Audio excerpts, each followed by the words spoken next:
live. Live again on a Thursday. Seriously though, did no one else think John Leguizamo was hot in Tu Wong Fu? Just me? I haven't seen that. I didn't see that. I just saw I've just seen the cover of the I'll tell you, you bring up a picture. Okay, just look at the last scene with Julie Newmar. I don't know, haven't whatever. seen the movie. I haven't seen the movie. I I have don't know no what idea what you're talking about. You bring up a picture from the last scene, and we can vote. If you can give find a it, thumbs up, thumbs down. you can find it, and then we'll, if We'll anybody's share it. watching, we'll ask them too. Yeah. Speaking of hot, Saudi Arabia is hot, isn't it? Not a champions, anyway. Yeah. Yeah, that we're not here to talk about John Leguizamo, but I'm not against talking about John Leguizamo. However, this is the Only Marks, and we are here to talk about just the week in wrestling. There's just a lot going on between the last time we were here and today. So that's what we're here to talk about, and to find out who won the predictions contest. Hold on to your hats because you're not ready for this. But before we do all that, I am joined by two lovely gentlemen and one kind of okay gentleman. It's me. Let's admit it. I'm the okay one. I mean, you were the first one to kind of, just own that. So, no, it's not you. Oh, okay, good. I was gonna say you can deny it. The fact that you were so humble about it. Thank you. Now I'm a good person. No, I'm joined by. No, I'm only partial legitimate. I had to ban some people out of the Schmodown Friends and Family group today, so you know. Name the names. Name the names. Yeah, I will off the air, but let's just say it's people who do nothing but whine and complain in everything we post on there. Bye. Fuck you. I'm tired of your shit. You're not on our channels anyway, so go fuck yourself. I want to wrap the show up so I can get more info. But I'm joined by these three lovely gentlemen. First of all, Austin is here. Austin, how's it going? Hey, no, it's going all right. I finished up Night of Champions today. I watched like half of it the other day, but we all a bunch of us watched Double or Nothing together. So that's the thing now. It is, yeah. Let's just say we're y'all. If you didn't watch, then you're not a good friend. Give me confirm something for me. Were we all maybe before I joined watching it on a less than stellar service? No, what do you mean? We totally purchased it off VR Live. Oh, okay. Just making sure. I guess my connection was just better. Yeah, you just had a better connection. My copy was good. My name is Jake Reese, aka Tato. If you need to sue, one of these, because he's kind of a new wrestling fan. One of these days we have to get him on and just like talk to him, see how he feels. I trained him well. He can name all of Foley's alter egos. But Richie is also here. Richie, how's it going? Yeah, going good. I would say two mixed bag shows. Some good, some nothing atrocious. The stuff that was great was really great, and the stuff that was not so great was not so great. It's exactly like that. Yeah. So looking forward to talking about it. And then I'm looking forward to talking with Jordan about an insane match at Impact. This match is nuts. Anyway, yeah, apparently I need to go back and I haven't seen it. Watch I don't that. know what it is. Yeah. Maybe PCO and Macklin. Yes. Yeah, just real quick, if you think anything on Double or Nothing, Anarchy in the Arena was rough, oh my god. Macklin, it was that gloopy blood, like he was bleeding so much. Like 4 minutes into the 20-minute match. And then Richie, tell me if they gimmick this, Pez, tell me they gimmick this somehow. Yeah. They stapled PCO's mouth, and so like, all right, there's no staples in it, but he has staples in his mouth that he took out with the pile. I mean, you usually, according to New Jack, when he would staple people, you really staple people, and the whole thing is, it actually hurts more pulling out than actually going in. Okay, so I think PCO legitimately stapled his fucking mouth. So the only way to really do that is to really actually when you use staples, they actually use staples for the most part. I know Necro would use real staples, Madman Pondo would use real staples, New Jack. I've seen him do it in person in death matches. So yeah, like most of them are real, but going in is not a big deal. Like when they actually staple it, it's just quick. So like, you don't really like feel a lot. It's later on when you have to go pull it out of your skin, that's what hurts. Yeah, he pulled out of his skin with pliers right there and there. It was that's really gnarly. So I don't think there's any way to fake that, at least for somebody who's on the inside who's seen it. And then like JP was talking about, there's it's all right.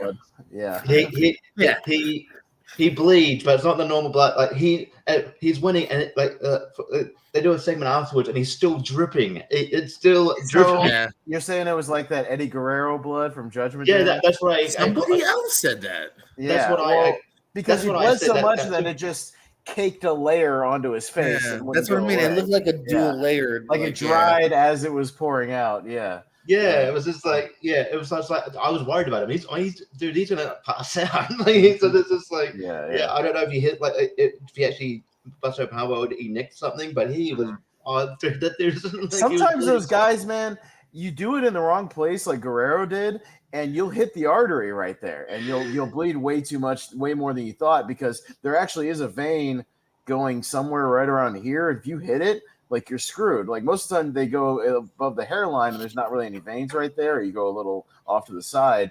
Some of these guys accidentally nick like the main vein right there, and then you bleed everywhere. So usually that's a mistake on their part, doing it too quick and they hit the wrong spot. Yeah, I think that's what happened here. He dripped a lot, and he had to stay in the ring for a segment, and he was still dripping. The ring was just caked in blood. Yeah, they'll probably go get some real staples in his head. Hospital staples, yeah. I know John. I know my buddy John Davis. You know John Davis, JPO. Down in Florida. That dude, and a good dude. Yeah, he got busted open the hard way on the back of his head one time at one of Frank Goodman's shows down there in 2009 that I was doing, and he had to get he still has a scar on his head. If you ever bump into him, he'll show you. But on the back of his head, he had to get actual staples from a pretty bad gash, and they called it one of the bloodiest matches ever because he just gushed the entire thing from that, but it wasn't intentional. He actually got busted open the back of his head pretty bad. Real quick, Frank Goodman story, true story. He was willing to book me, even though I admitted to him I wasn't trained. He's like, "Well, still, if you sell tickets, to put you in the battle royal." I just said I wasn't fully trained. He's like, but if you sell tickets, it's a battle royal. The ticket seller battle royal is infamous for Frank Goodman shows, and that fucker stole my bell, so screw him. Because I used to bring I had an actual ring bell I would bring to shows I bought off a ringside because I was tired of going to shows that didn't have a ring bell. Slamming pots together, playing a noise on the thing, whatever. So I just started keeping one in my car, and I had one at the table, and then I went to go back after the show was there, and it was gone. Somebody took my bell, so screw it. I believe it. Yeah. Yeah. Want to know why he went from New York to Florida? Because New York banned him for a while. Yep. And stop running 11-hour shows. That would also really help. Yeah, everyone agrees with that. I did one or two that actually it was weird. They were not that long comparatively. And then I heard that everything before and after I was there was really long. I did one WrestleMania weekend when it was in Orlando, and I swear it started at 7:30, and by the time they got to Too Cold Scorpio and Jerry Lynn, they were going on at 12:30 at night. It was rough. Yeah, no, he will legitimately get to the 13-14 match mark. Yeah, right. With an intermission and starting late. And only 20 people left in the crowd out of an original 400. So that's not good. Not good. Anyways, sorry, let's get to the actual Frank Goodman, USA Pro. Yeah, Frank Goodman. Hey, I did those shows. Anyways, when I used to live there. But yeah, what should we talk about first, Jacob? I mean, CM Punk is back in the news. I guess he is going to be a Collision. He's going to be, 100%. Announced on Wednesday. Yeah, Tony Khan announced it. It's confirmed now. CM Punk will be at the debut episode of Collision. So, no more speculation. It is confirmed. So they got some star power for WCW Saturday Night. I mean Collision. Now they're selling this it's more or less the new Rampage, as in it's the B show. Rampage is now going to be the C show, or not even the B show. It's A with Dynamite, and it looks like Rampage is going to be the new Dark, is what it seems. Well, they're definitely trying to bolster up, but they're definitely trying to. I think they made a point this week to be like, hey, don't forget Rampage, because next week Rampage is it's a championship week. They got Zack Sabre Jr., they got Vikingo, they got Shibata on the show. There's still some good things here and there. Yeah, I don't know. It's weird. Maybe it's the way they're gonna hype it now, but that's what I'm hearing, because we lost Dark and Elevation are both done. Yeah. So it'll be interesting to see what he does. And all this, backstage talk, how much of it is true? Will we see Punk and the Elite work together? Who knows? Maybe it's water under the bridge at this point, and we just haven't been told.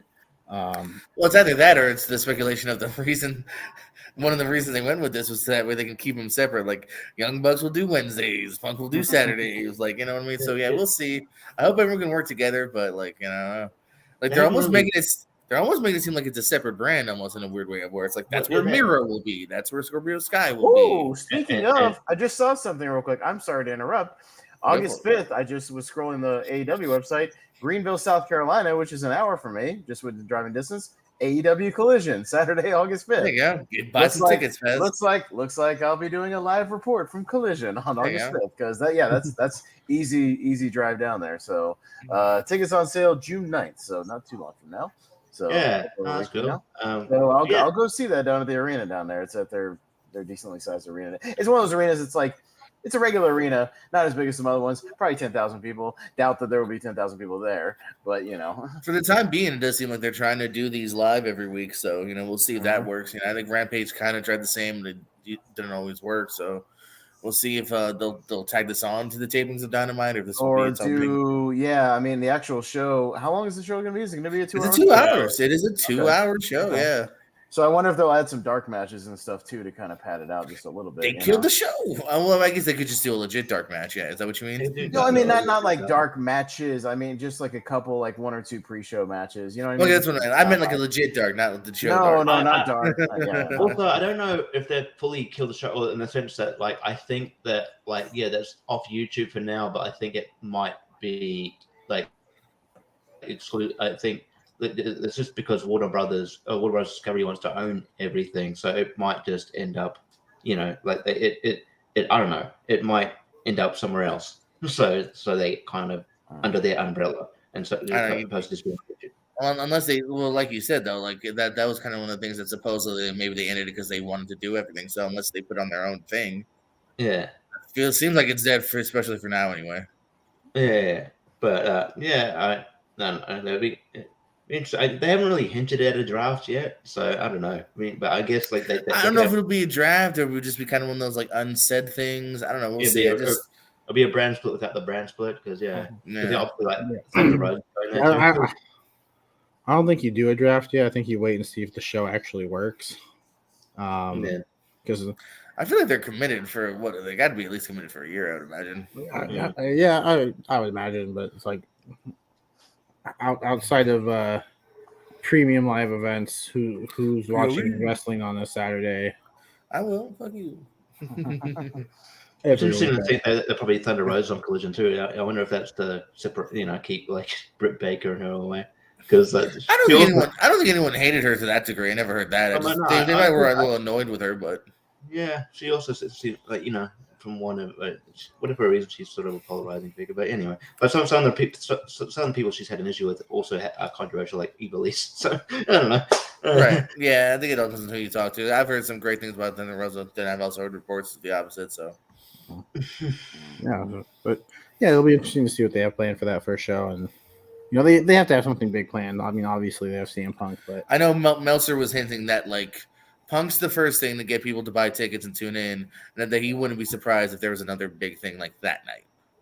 So MJF interrupts him. I was going to say, I mean, that is before Forbidden Door, right? So you could just also do a big Forbidden Door thing, maybe. Yeah, not necessarily like a huge signee. Like I don't know if there's who was left that it could be a huge signee.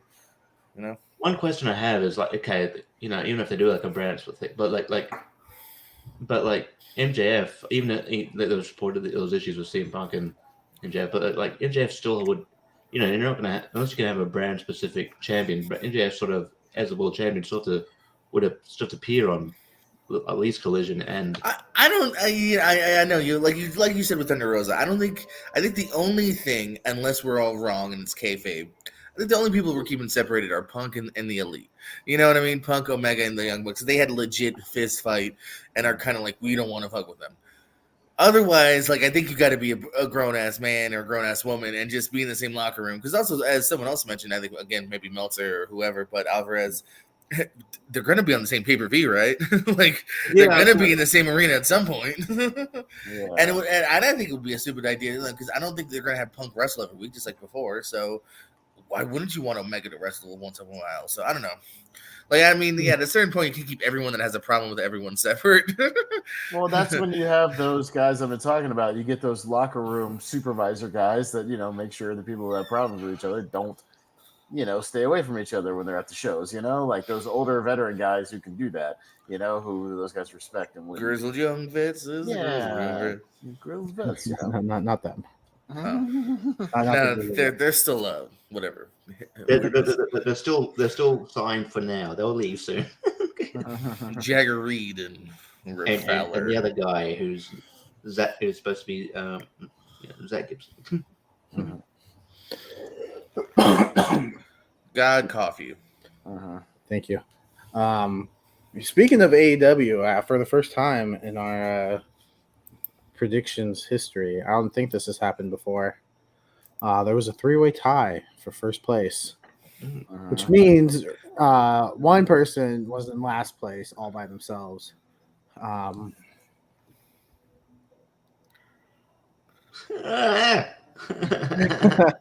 Yes, it was Richie. I know why, because I picked. But wait, there's more, right, Jacob? There is, because going into the final match of a Double or Nothing, there was a possibility for a 4-way tie. So no, you would have lost either way, because no, you could have tied, because you had the Elite while we had the Blackpool Combat Club. So going into the final match, there was a chance for a 4-way tie, which I don't think has happened on the pay-per-view yet. So that was cool.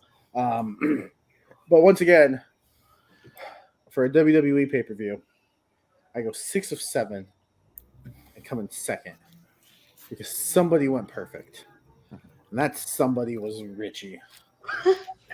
So over the weekend, there was a 4-way tie. Yeah. So what has happened is we now have a 4-way tie for prediction shows. So everybody. So what is going to happen is you get a prediction show. Yeah, we're not going to come up with a way to break the tie. We just now everyone wins. Everyone wins. Yeah, we just have 4 weeks of shows planned. We're watching WCW. We're watching MLW. Jacob's, I think I've got an idea. I'm going to share it with you guys in a little bit. But yeah, so what's going to happen is I'll just get all the ideas. We'll put them on a wheel. We'll spin the wheel. Whatever one pops up, that's the one we're going to do for the following week. All right. What's everybody's ideas? I'll get the wheel ready. We'll spin it at the end of the show. What do you got? All right. I'll go. I sort of gave one way to JPO, but like if you find Anarchy in the Arena hard to follow, Pairs, you're going to find the MLW Battle Riot very hard to follow because it's fucking wacky, and they uploaded this year's Battle Riot about a week and a half ago. It's wacky. I'd watch it again. The whole show, is it a whole show called MLW Battle Riot that's online? Yeah, it's bad. Is it just in years past? In years past, it was like a whole pay per view, but it's just the actual match. It's like an hour. It's like one episode. It's one episode of television, the one match. So it's just us watching a match and trying to can figure out what happened during the whole match. Is that it? Watching your opinion mini review. There's enough to talk about. There's enough weird entrances of people from yesteryear. All right, fair enough. Okay. All right, JP, what would you want to do if on your week? What do you got? I don't know. We're doing this. So I'm not ready. Just put JPO's idea on the wheel, and I'll have it ready. Maybe his won't be first, and we'll have time. Okay. Well, we said we're going to spin at the end, so I'll be ready by the end. Okay. I'll save the spot. Jacob, what would you want to do? All right. So what we're going to do is we are going to book a 2-night event. You're using people that are alive. Only wrestlers that are currently working. Just book your dream card. For anything? Anything.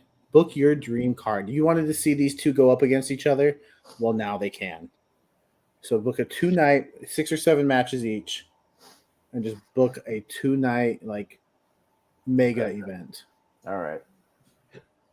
So 2-night dream card. All right. Just anybody currently active, right? Anybody currently active. Yeah, you want. All right.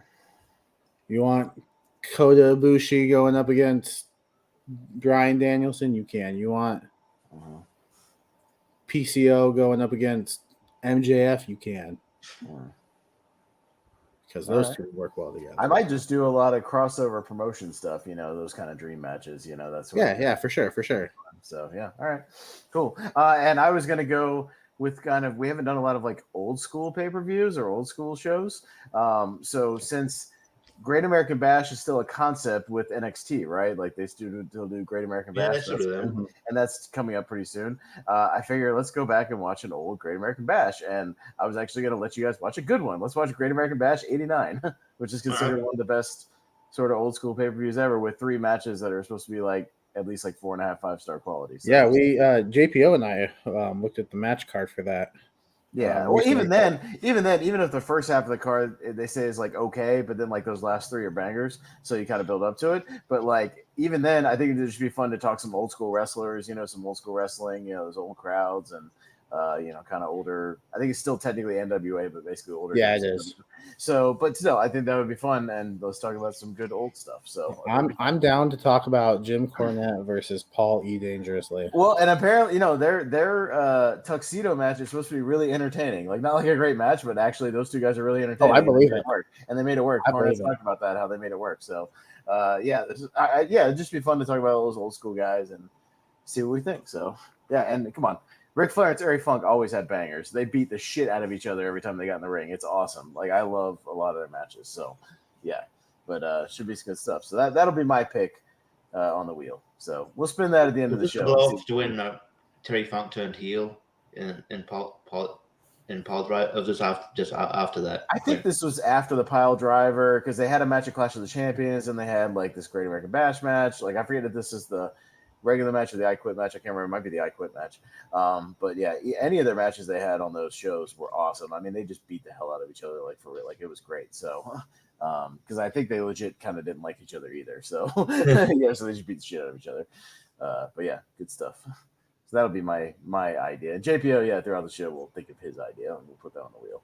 We'll spin that before we go off the air, Jacob. What do you say? I got it ready to go. Yeah, sure. So yeah, and we'll determine the next 4 weeks of programming in order. Who gets what order? So we'll see. Yeah, it's actually down to solid, so we don't have to think of 4 weeks of stuff. It's kind of nice. Well, we don't have another thing until because the next pay-per-view is the 25th, which is Forbidden Door. So the 22nd or whatever, which is actually we got 3 weeks with that, but that is just a one prediction, so we can do somebody's thing, in the other half. And then we can do, talk about Forbidden Door and still do somebody else's thing, especially if it's one of the other things like a card or something like that. So yeah, we'll figure it out. So it'll be all right. If we have to delay one thing another week, like we'll delay it a week, but we'll get to it. So yeah, because then I think Money in the Bank's like the week after that, so we'll do we might have to do. Oh yeah, we might have to do Forbidden Door results and Money in the Bank predictions on the same show, and then do Money in the Bank results, and then do who else's, or payoff or whatever. But Money in the Bank is July 1st. Yeah, it's right after that. So yeah, for sure. We'll figure it out. We'll have a good lineup of stuff.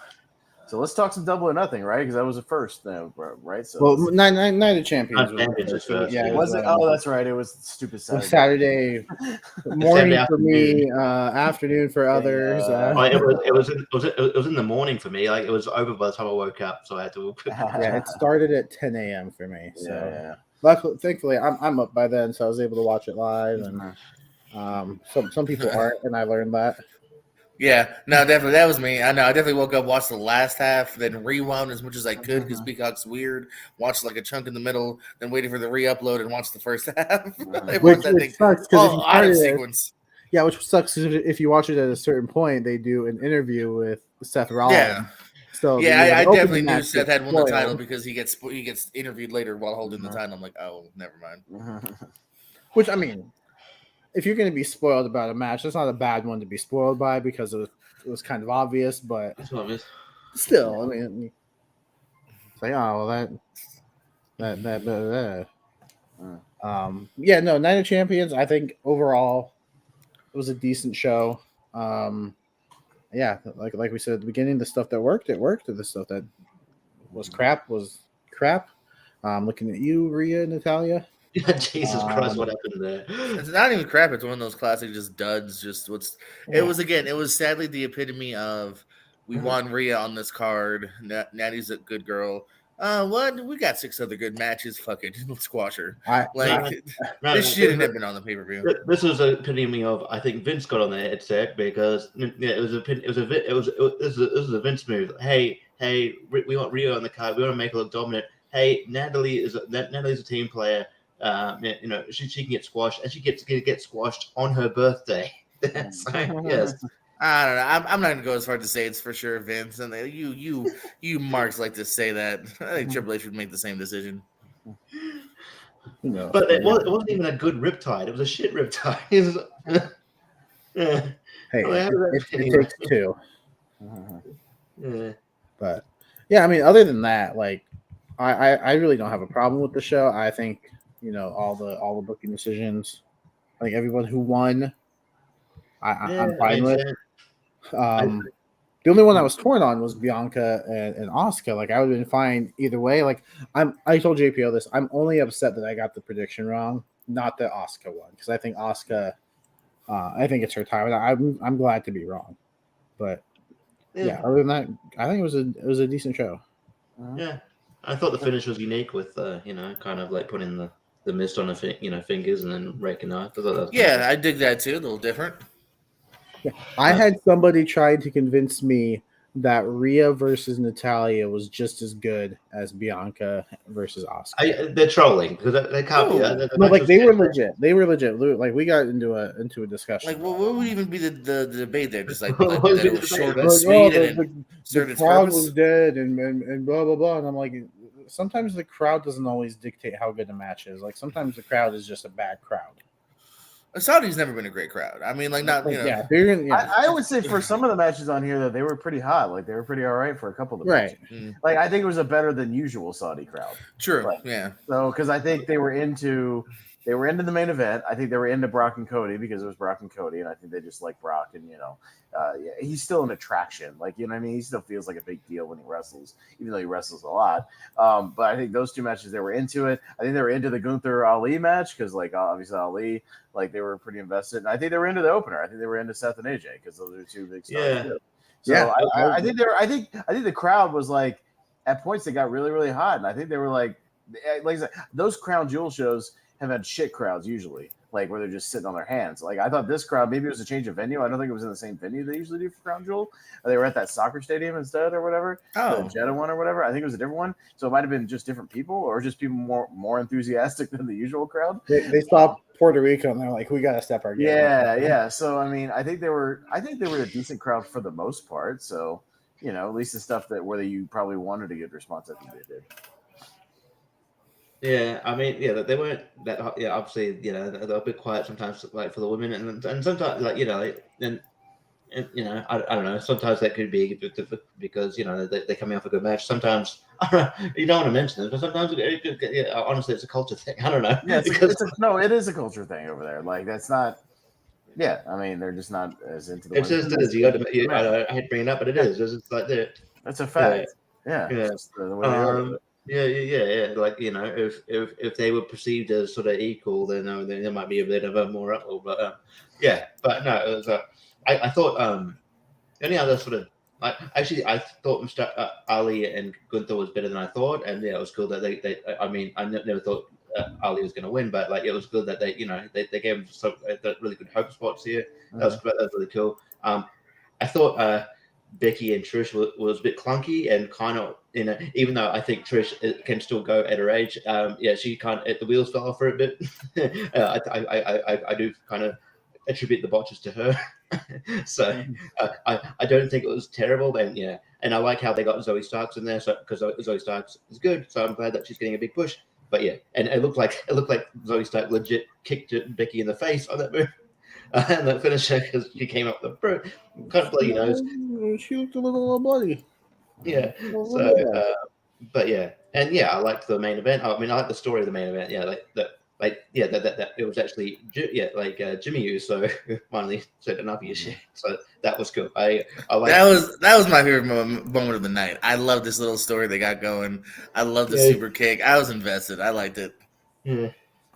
So, and I love that the other brother's not totally with it. You know, he's like, well, that's all we got is each other. All we got is each other. He's like, I don't know, man. I kind of want to stay with Roman. You know, like, I like it. Yeah.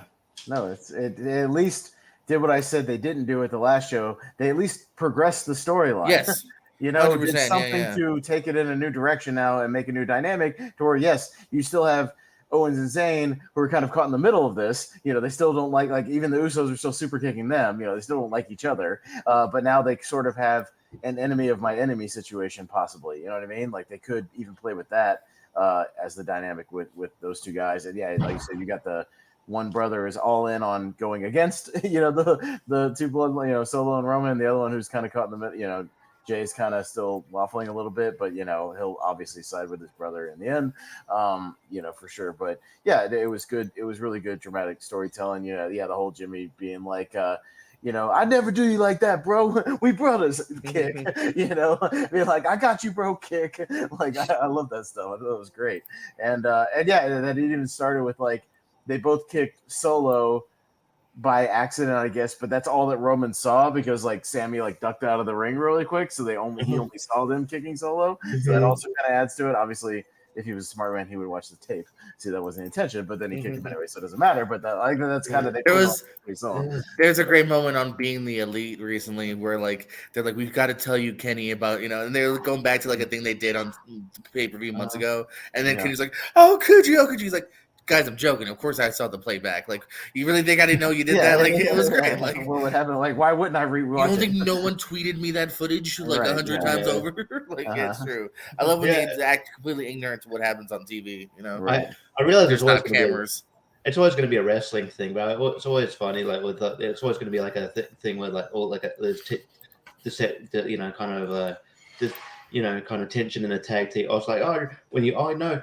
I hit you, no, but it was an accident. No, it wasn't. It was like, you can go back to the tape. Go back and watch. Guys, see. Do none of you have a Peacock account? Yeah. It's probably on YouTube, actually. It's even easier. Yeah. They will show the replay in 2 minutes.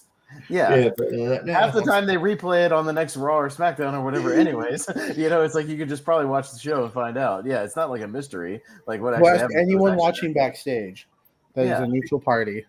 Right. Yeah, was anyone watching backstage standing up like this?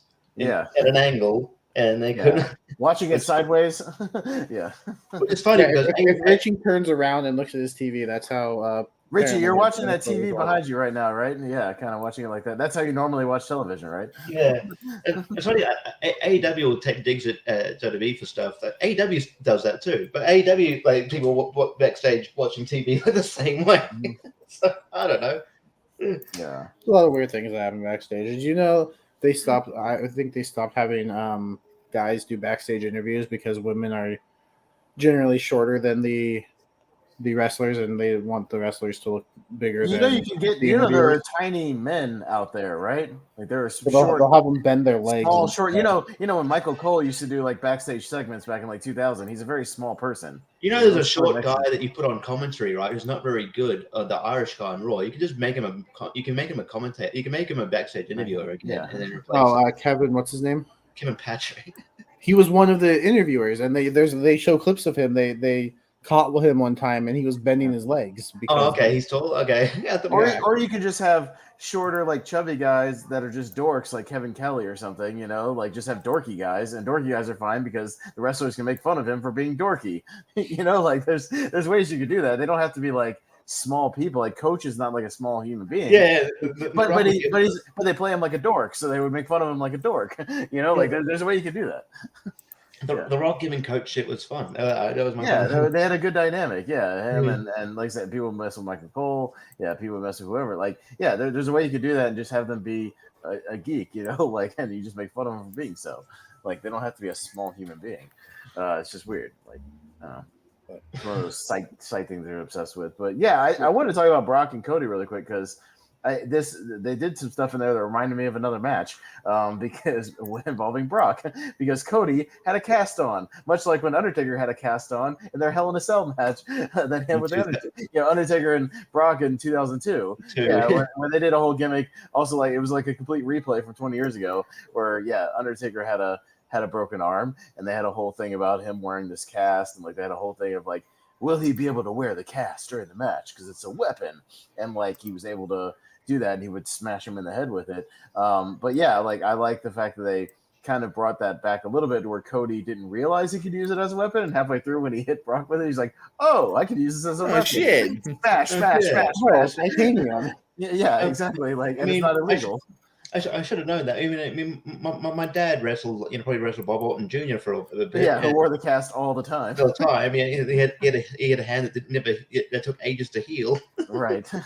So no, I mean, I like that, and he actually used it as a weapon to try to sprint him into a finish, and then hit moves and stuff. Like again, it was another match of theirs that I felt like more of a fight because it didn't go on too long. It was like relatively short, but the finish made sense because obviously Brock's going to try to like submit that arm. That makes sense. He's going to put a submission on it and try to, and he just did the thing where he passed out, right? Like he just passed out. Yeah, which is fine. Like I didn't mind that finish. It was a better finish than another match we'll talk about where there was a ref stoppage. That was really stupid. We'll get there. We'll talk about that. And this is a ref stoppage that made sense because he passed out from the pain. So I like. And it was a sanctioned match. And it was a sanctioned regular match. So yeah.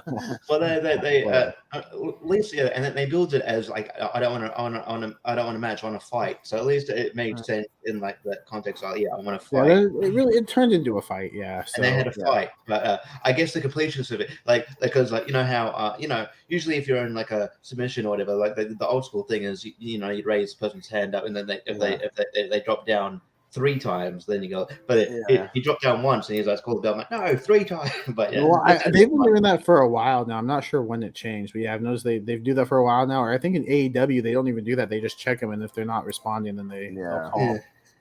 Yeah. I guess they're trying to do it more like MMA does it. If somebody gets knocked out or whatever, they just stop it right. So more realism, I guess. Which is fine. But yeah, it was a better finish than the other match we'll talk about. But yeah, it wasn't a bad little bit. And then now they've got the 1-on-1, so they'll do some gimmick, I'm sure. Cody called open challenge wherever I am, Brock. Feel free to show up, and I'll fight you. I'm sure they'll show up at Money in the Bank in London, and we'll do. Maybe it'd be nice to see Brock do every pay-per-view for the first half of the year. Yeah, it'd be interesting. I think he wrestled. He's already wrestled more this year than he did last year. I wouldn't be surprised because he'll probably get. They'll throw some money at him to go overseas again, and he'll go. You know what I mean? There's good paydays in those overseas shows, so he'll do it. He's acting like a full-timer more than a part-timer this year. They'll put Mustafa Ali in the Money in the Bank again, and he'll be like, "This is my time again," and then Brock will come out again. No, evidently, and I don't even really watch it. I think Mustafa Ali's in NXT now. Yeah, he dropped down. Baron Corbin did too. He had. I heard there's more than one. Yeah, who else was it? You can go ahead and say. Well, I think it was. I only read those 2. I think I read Corbin. Oh. He showed up in the main event. I think Carl Hayes, and I don't remember who he was facing, but obviously. So, are there going to be 2 Money in the Bank ladder matches at the Money in the Bank pay-per-view? Normally for the different brands. No, I think it's just a men and a women's. Well, is it going to be split? Yeah. Is it going to be split then with Raw and SmackDown, like half and half? I think it'll be half it because they started qualifying matches on Raw for at least the men's. I already love how much we're already like over this draft, though. To be honest with you, like AJ's popping up on Raw again. I know I'm supposed to be on SmackDown, but apparently that was a Vince decision right at the end. Apparently, if you read, it was like no, I want AJ on Raw. It's like you could have told him congratulations at the pay-per-view. You guys were both at. I don't even mind the congratulations, like a quick respect, all right, bounce, but now you're in the main event of Raw. Like, what's the point of the draft, man? Yeah. You're not even a month in, and we're like, main event in SmackDown. That's the way all the drafts have gone and the brand splits. This is pretty quick, though. It's lasted longer in the past. Yeah, just don't bother. Who cares? Yeah, I like the idea on paper because there's so many wrestlers.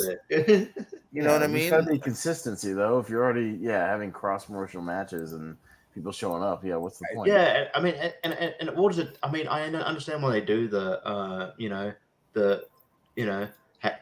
the same brand for for men's and women's Money in the Bank. Otherwise, you get 4 Money in the Banks, and that's kind of overkill. But it waters it down if it makes it less special if you have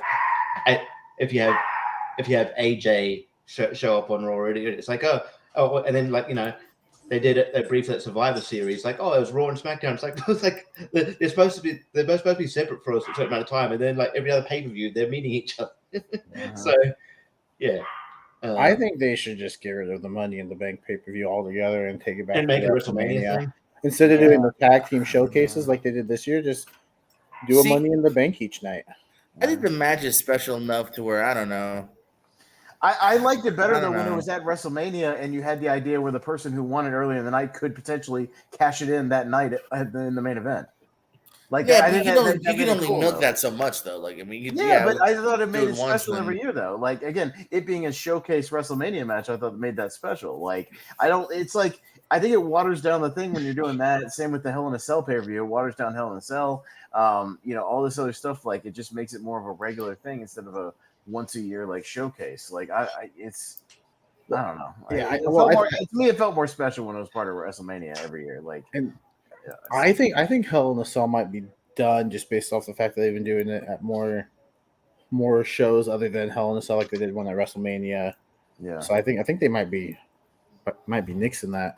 No, that they have said they've nixed it as far as it's on pay per view. Yeah. Yeah, okay, good because it waters it down when you have like 3 Hell in a Cell matches on one pay per view. Yeah, no. You pull it out when you need to pull it out, which is how it's supposed to be. Yeah, because Money in the Bank is the opposite. Money in the Bank, Elimination Chamber, to me, that is matches. Like if this can happen, it's just your top 6, 8 guys. If this bloodline thing ends in like a big Hell in a Cell match, that would make sense. Yeah. You know what I mean? Well, that's what I'm saying. It's a difference between that and Money in the Bank. Money in the Bank is just simply, hey, who's your top 8 dudes? Let's have a ladder match. Hell in a Cell should be I hate you. Let's have this match instead of hey, it's October. I guess we got to have this match. It used to have that power. Yeah, every 6 months it'd be like, oh my god, we're gonna kill each other. All right, you two, Hell in a Cell, like beat the shit out of each other.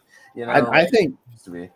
Yeah, like you said with Bloodline, I think Hell in a Cell is a perfect end to that because that's kind of where it all started because it started with Jay and Roman in the cell. So if they ended there, like I think that would be and you could do a tag match there. That's not unprecedented, so I'm fine with that. You know, no, my favorite Hell in a Cell match was a tag team match. It was the New Day and Usos. So yeah, you could definitely do that. I'm all for it.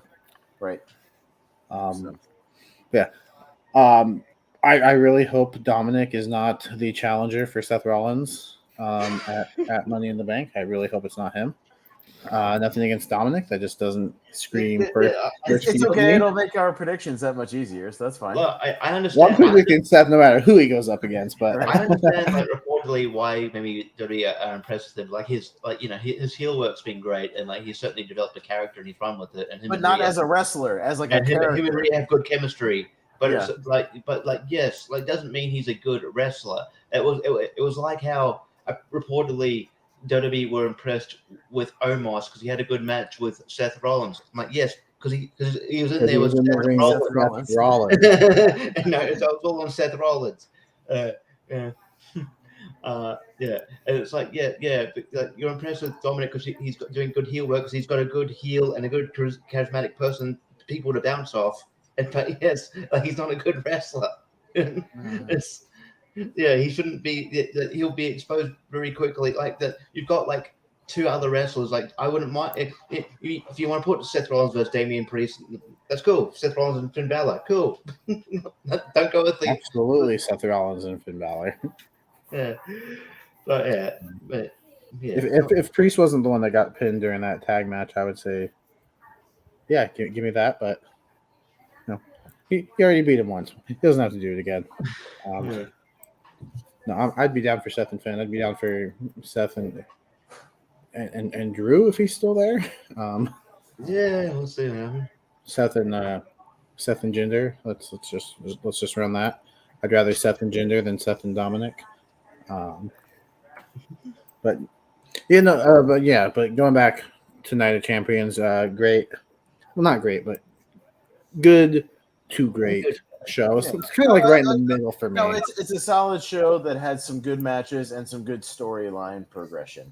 You know, which is fine because it wasn't a major pay-per-view, but at least it got some things going. Like I said, what was lacking at the last one storyline wise, at least the main event had good storytelling. Much like at the Royal Rumble, like when Sammy finally hit Roman with the chair, really pushed that storyline forward. Like you needed that next milestone to like push it forward to add some new dynamics. And there's a couple of things that happened within that match that you can now run with. The stuff between Jimmy and Jay, Jay still being kind of on the fence, them not winning the tag titles, obviously, Roman and Solo, you got them, Roman and Solo still together, doing whatever, and you still got Kevin and Sammy still kind of in the middle of all that. So like there's places you can go now, at least. I don't know. I think Kevin and Sammy are done. I think they're moving on to Imperium, just based off what happened. I know, but I just mean like that's always there if you need it here. Yeah, that's true. That's true. Yeah. If you still need them to interject, because they still like remember they had that stuff where Kevin Owens like dedicated the match to the Usos, and being like, you guys are the real thing, whatever. You could see them maybe doing something. I'm just saying, continuing that a little bit. I'm not saying like that they have to be a part of the blow off or whatever at the end, but like if you need them to interject here and there with certain things, I think you still can do that because they're part of it. Yeah, I could see them doing a thing like where it's a tag team match maybe between the Usos and then Reigns and Sikoa and Owens and Zayn just come out or something. I don't know what they would do, but like do something. I could see them getting involved somehow just because they've been involved so much over the last year. It feels like they kidnapped Paul Heyman. Do something. Hold him for ransom. Yeah. Till they agree to meet the Usos in a Hell in a Cell. That's how you set that up. And Paul Heyman goes, okay, Hell in a Cell. And I quit Hell in a Cell. Yeah, right. When I first heard that it was going to be an I quit Hell in a Cell, I was like, that's stupid. Just make it one or the other. And then the match was awesome, so I was okay with it. I think they should. I don't know. Just because I like their act, they should get pretty deadly in the tag title scene at some point because they're fun. Did you make that bracket all by yourself, JPO? Yeah. That's a nice. That's a nice bracket. Is it pretty? It's a nice. You guys want to see the? You guys want to see the bracket? I don't know what you're looking at. I want to see the bracket. Well, and involves both of you. Okay. Look at this bracket. It's the 2023 King of ASAT Tag Team Tournament. See in the top left, it's going to be Team Movie Hero against the Milwaukee Bears. Oh, fuck, man. You didn't have to make us lose in the first round. God damn it. You beat Will once, didn't you? I've beaten both those guys individually, but I'm teaming up with Jordan, who's just kind of okay at trivia. So I got randomizer. When we've beaten mediocre teams that are okay because I can carry it. Sorry, Jordan. I love you, but I'm clearly carrying this. I think you got a chance. You got a chance. I've carried each of those geek matches we had in that geek tournament. I carried all of that. So and the geek's not even my thing. I'm just saying. So okay. Here's the thing, though, Pez. Yeah. You could be in Richie's shoes, where he's taking on the winner of the tournament, Corey, and Jonathan Caro in round one. Oh my fuck! You always screw me. You man. Randomizer screws you. Okay, I asked Jordan if he wanted to be my partner, and he was like, "No, somebody else asked first." Even though I don't think they asked first. I think he just answered them first. No, that is not. I swear that's not true.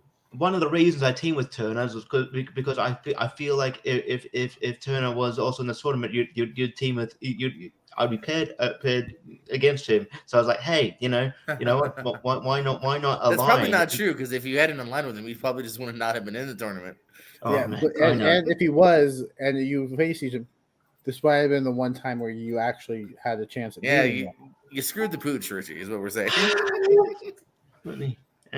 So now you're going to lose in the first round because you didn't want to play Michael Turner.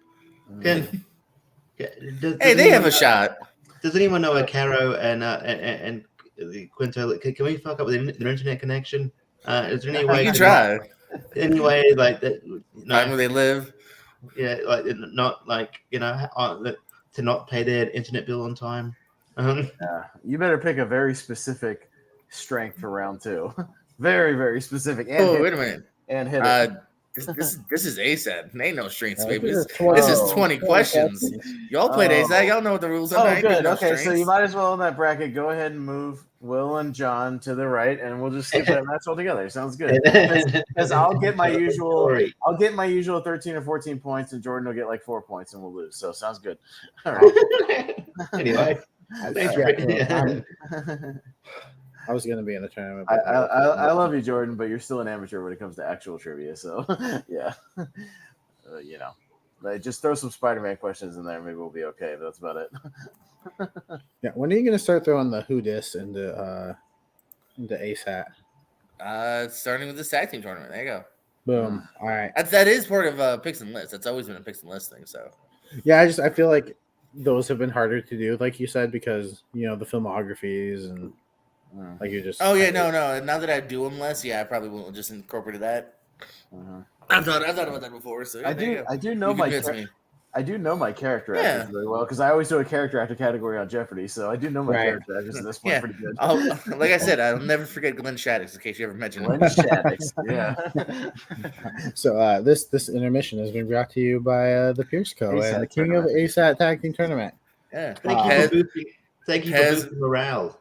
Pez recently kicked a lot of butt in the singles tournament, and we got the tag team tournament coming. Yeah, he like what was it, like 11-5 in the semifinals? Was that what it was, Jordan? No, 11-5. I erased the score already, but it was like 11-5 or something. Yeah. Oh, you mean my worst game ever because the host screwed me? Yeah, you're right. But if the host screwed you, how did I get 11 points though? I don't know, man. I don't think that is legitimately my worst game ever. Jordan, have you not won when you've been involved?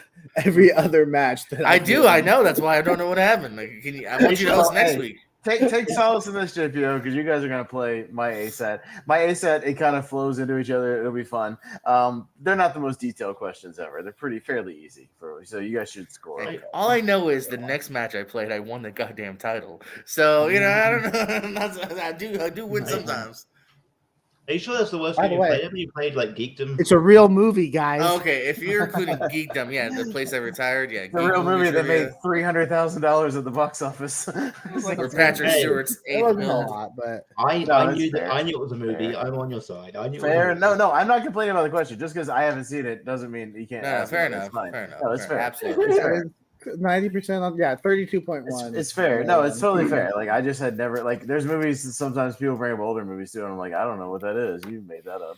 It was a January release. I mean, outside of Patrick Stewart and Rebecca Ferguson, there's really nobody noteworthy in it. So speaking of not noteworthy, not noteworthy, let's move over to AEW Double or Nothing and talk about the Chris Jericho Adam Cole match. This is where I was probably a bit too high. I said in the chat this crowd was a bit no, they weren't. This match wasn't great. This match was not great, and it shouldn't have gotten any crowd reaction. Anyways, the crowd kind of sucked for the first half of the show, by the way.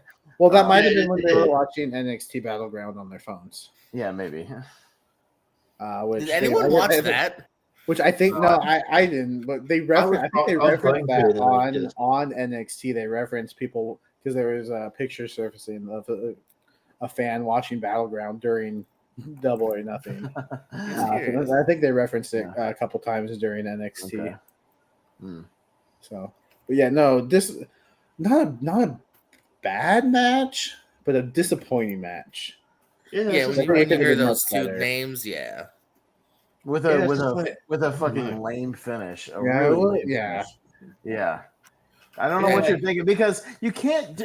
Here's my other thing: you can't have this unsanctioned match, and then the Anarchy in the Arena is more brutal than your unsanctioned match, and makes it look like nothing in comparison. Like when you have guys in the Anarchy in the Arena doing exploding shoes and all these weapons and people all over the place, and then you win your brutal unsanctioned match with a couple of fists on the head, but kicking too much ass, and then the referee pulling too much ass, and the referee pulling you off. But they didn't stop it in the Anarchy in the Arena, when somebody got kicked in the head with an exploding shoe. Okay, it was sanctioned. I thought sanctioned that. Right. I thought the whole point unsanctioned is that we're not responsible for. If somebody gets brutally injured, but you prevented someone from getting brutally injured. So it was a normal match. It was normally a no DQ. That's my major two problems. Is that one? I agree just from a booking standpoint. If you're gonna have this crazy Anarchy match, don't then go, oh, here's another no DQ match. We're seeing crazy later. This doesn't even live up to the crazy we saw later. And this should have been almost in a weird way crazier based on, like you said, unsanctioned. Well, and when one of the guys is doing promo saying he's going to break every bone in his body, and he's going to tear him limb from limb, and then he beats him by boom, boom, not boom, even bloody, and he's like, "All right, I'm good." No, I'm like, "Wait, didn't you like you threaten ending this season?" He's like, "I'm going to break your arms. I'm going to break your legs." Britt Baker looked like she was pissed off more than Adam Cole at Chris Jericho in this match and beating him harder than he was with that kendo stick. You know what I mean? Like she was really like laying it in on him. Like it was. I felt there was more heat on. There was more heat on the match that they had on Dynamite when it was Jericho and Saraya versus versus Adam Cole and Britt Baker. There was way more like emotion in that match than there was in this one. Because how do you follow up an unsanctioned match with a mixed tag team match, a regular match? Yeah, we talked about that. I was like, they've already, and because later in the show they're like, and we've already just announced on Dynamite, Chris Jericho and Saraya. And I was like, oh, so a nice follow up to this brutal unsanctioned match. We're gonna have a match. Yeah, I thought the page was supposed to be a blow-off thing as well. Anyway, okay. And what happened to everyone else? It was like for the first 3 minutes, everyone was involved, and then they just didn't come back. Went 3 minutes. Did they get to the 3-minute mark? Yeah, Sabu was like, "I'm here, throwing a couple chairs." He's like, "Yeah, I'm here. I'll do my table spot." That's all I'm showing up for. Bye. Bye. See ya.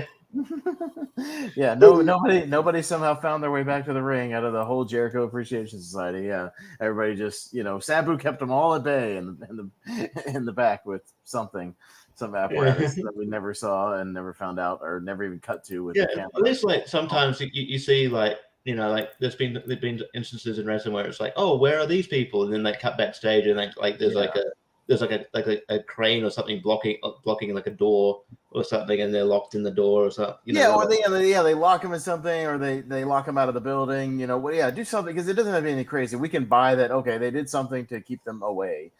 Fine. Like I was literally just watching I know this is like a random tangent, but I was watching some things that popped up in my recommended feed. It was like The Rock goes on a rampage after Judgment Day, and it was after The Rock and Triple H's Iron Man match. And the next night he went on a rampage after DX, and like he stalked them all one by one, and like made it to where at the end of the night he just got Triple H one-on-one like at Raw, right? So, but it made sense because he attacked Vince McMahon to where Vince McMahon then left in the limo and like ran away. Then he locked X-Pac and Road Dogg. He beat him up and locked him in the back of a truck, and closed the door. Then like he beat up Gerald Briscoe, which is not hard to do, but he still did it. You know what I mean? And then he then he went out to the ring and called out Triple H and was like, yeah, well, everybody's here because I already took care of them. So now it's just one-on-one, you fucker. Basically like, I took care of all your boys. So I did that and I took care of everybody. Yeah, you could have cut back to the back and Sabu and whoever are still holding them off at bay with some weapons or something, or like lock them in a room or lock them out of the building or something. You could have done something to explain that. Instead it's just like, well, I guess they all just called it a night. Whatever. I was hoping for a Kyle O'Reilly return, but maybe he's not quite ready yet. But I think he will be back though, because he was on that All Access show with Cole. And his figure's still coming out. Funny enough, I just saw that the other day. So I think O'Reilly will be back whenever that is too. To be fair, maybe catering was delicious, and they just went backstage like, "Hey, do we want?" Oh, they're like cupcakes. That looks good. Yeah, and they just stayed back there. It's like that scene from Harry Potter where they're just following the magical cupcake. Yeah. So yeah, what else happened on the show? Yeah, there was a big middle portion of this show that was kind of just whatever, kind of just there. The FTR thing was okay at the end. Like they had a decent match. I think what woke up the crowd, because the crowd were kind of dead throughout, but then what woke up the crowd was Karen Jarrett hitting Audrey with the guitar. Holy shit. Yeah, that's something. Yeah, we don't see that every day. Interesting. It was so hard not to react to that because, like I said, we were watching it together, and I'm watching it on my TV because, of course, I am. And I'm about 30, 40 seconds ahead. I tried pausing it to catch up, but as soon as I unpaused it, it just went back to the live feed, so that didn't work. And so, I saw it, and I was trying to, but I didn't say, because then, something happened. Yeah. So Alvarez talked about something that the reason why the Jeff Jarrett thing is kind of working is that he's doing all the same stuff he would do at TNA, only in this time he's actually losing matches instead of just winning all the matches. Yeah.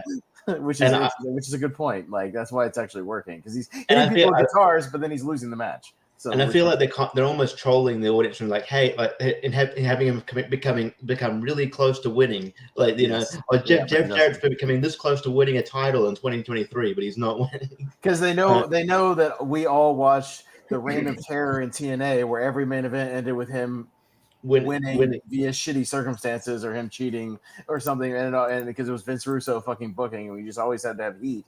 And now it's like, yeah, he still hits people with guitars or does things behind the back or bumps the ref or whatever, but then he still loses. The heroes still win, so it's nice. Okay, FTR still won though. We didn't. You know who we don't need though? We didn't need Karen Jarrett on our screen and her getting a paycheck. We didn't need that. Yeah. I will say I think they did a nice job on this show because I think there were a lot where we were like, yeah, this one's obvious, this one's obvious. I think they did a good job like convincing like, oh, maybe it is possible that Christian wins the TNT title. I mean, I think once you're in the moment, there's a big difference between on paper it being obvious, and then once you're in the moment, like Christian's a good enough wrestler, Jarrett's a good enough wrestler, Lethal Dead, where during the matches, absolutely, I believed it was possible, but there's still a difference of like being like, oh, okay, but I was right in the end, right? But the false finishes, like they did a really good job with those. Two things. I guess like the battle royal at the start, like I mean, I was watching the pre-show. I'm like, oh, are they doing on the pre-show? I'm like, no, they just did every entrance. The final 10 interesting. I want to say for the first time in a while too. One match pre-show. But also we probably should talk about that. Jeff Hardy shouldn't wrestle again. I'm just saying. He's got to know how to adapt, man. Even if you look at someone like Will Ospreay, right? Will Ospreay is wrestling different than how he did 3 to 5 years ago, based on injuries, based on age, based on knowing when and how he cannot fly and flip. Jeff's just got to how to adapt, man. He's trying to do shit that he did, 10 years ago, 20 years ago, 30 years ago. Time to adapt, I think is my opinion. I mean, Matt's done it. Matt kind of has smarter. Yeah, he adapted to a less bump style and more character than bumps, which is always like you talk to these guys on the indies who have characters that don't take a lot of bumps, like JPO, like Simon Says, right? Like he came back out of retirement. We did I used to do matches with him, and we'd be talking about the matches and stuff, and he'd be wrestling, but we'd be talking about ideas for just character stuff or whatever. And we did one of those Manor Dinner Theater shows, right? And he had a match with Dagon, and it was literally all character, and he's like, let's only take one bump in this whole match. Let's do all character stuff. And they literally did character stuff for like 15 minutes, and literally the bump was a lariat, and that was it for the finish. I was gonna say maybe not the best example, but I think a good example. Jerry the King and Lawler. Like I don't know if he'll wrestle again, but look at even after that stroke that he had on Raw, he wrestled another several years because of his matches were more gaga, fun, old school, not taking that many bumps. Just like doing the more character crowd stuff, knowing your limitations. He knew his limitations. He still wrestled. That's how a lot of those old school guys still wrestle. I mean, they don't do a lot of crazy shit. They just know how to work. There's ways to work around it. Exactly. Again, probably not the best example because he still takes bumps here and there. But one of the more popular guys, in wrestling, Danhausen, he gets over because it's more of his character work than anything. Anything else. Absolutely. Yeah. He's over based on the character way more than any kind of work rate. So, but anyway, I don't know. It was just sad because he just sort of. He watched the Whisper in the Wind, and then he just sort of lied on the apron for a while. This might have been his first match back too. To be fair, other than that, outside of the firm, the weird, that's like edited too. So I'm sure, like let's say he did botch on that, they would just been like, "Well, take two." You know what I mean? Look at a guy who's still active technically in AEW, Sting, 63, 64 years old. Exactly. Now he still does one of those crazy dives every now and then, but he always makes sure he dives onto like 6 people, so you can touch him. Like he still gets a pop for it, but he's not like taking the bump himself. He's always kind of dives onto people really safe or dives on their crash pad or something. Yeah. But Stone Cold and Kevin Owens. But Sting's style was never that style where he had to do like big giant back and forth bump. Like he could do very basic stuff and still get over, and so he's been able to preserve his body, just doing like regular matches, And that was Jeff's first legit match too. Yeah, I just looked. Yeah. In how long? 22, like almost a year. Let's see. I have it up. Yeah. I still have it up. Legitimately a year. May of 22, they fought a Double or Nothing with the Young Bucks, and then they fought at the Double or Nothing pre-show. Yeah. So it's been a year. Wow. And then that deletion match like a couple weeks ago. Yeah, and so you look back, but I'd say that the battle royal was like it was a typical battle royal until it came down to Swerve and Orange Cassidy, and they were great. I'm glad they're actually. That's almost all you. That's almost all you can do with the battle royal is have a typical battle royal, hopefully not too botchy, and then have a good finish. And they did have a good finish.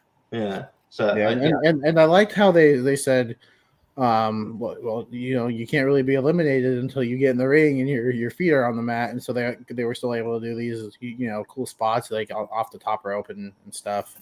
So yeah, no, I thought because we were confused when we watched it. We didn't hear that at first, and me and JBO were like, wait a minute. So Commander could just run the ropes, dive over the ropes onto somebody else, and he's not eliminated. He didn't just pull a Mil Mascaris on himself. Like I was confused. I was like, how is he not eliminated? He just jumped over the ropes. But yeah, I mean, I guess that's what they said. I missed that, but so I was confused at first.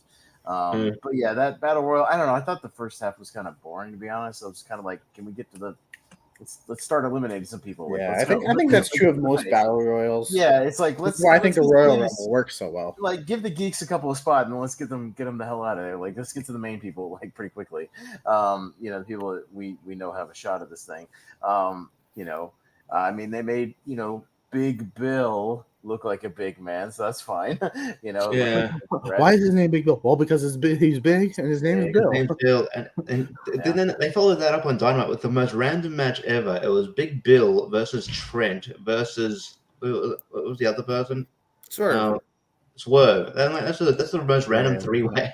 But you know what? It's not that bad of a three-way, to be honest. Though. It wasn't bad. I want Swerve versus Orange Cassidy, like. We're getting next week. You're getting it next week. Are we getting it next week? Yeah. Sweet. Cool. Yeah, because I think that was a perfect final two, in my opinion. Like if you didn't go Orange Cassidy and Trent, which I think could have been done. Yeah. I think you go Orange and the way he eliminated him too was I think just like the most thing to do. Yeah, that was funny. That was pretty cool, yeah. He gets all ready and then just like kick his arm. No, it's perfect. Perfect Cassidy. It was great. But yeah, I guess we talked about the AEW title match was pretty good, but even though it was pretty obvious that MJF was going to win. It was like the great best. Yeah, it was like the best predictable match that I think I've seen in a while. Yeah, it was really good. Everyone looked good without getting the stuff in. I think obviously at some point it kind of built up the fact that I don't know about Jungle Boy or Sammy Guevara, but they're definitely going to go with MJF and Darby Allin again sometime down the line. Maybe when MJF is healed. Like apparently he injured his arm in a spot with Darby. He wasn't going to wrestle for 2 more months anyway. He did the Blonde Bombshell, and Taz even called it that from Chris Candido, the power bomb off the top thing. I was like, oh cool, he even called that. Oh, that's cool. But yeah, he got his shoulder caught, and then so hopefully he's all right. But because God knows we've had. He's got his 2 months to heal. Like I said, he doesn't wrestle for 2 more months anyway. He wrestles every 2 months. But he's the champion. God knows I've had enough title changes with injuries, so hopefully it's just the TNT title. Yeah, but Sammy makes flips look really easy. Yeah, he does. He does. It's like you can flip really, really easily and not get jealous of that sometimes. So I'm like, damn, you can do those backflips really smooth. Yeah.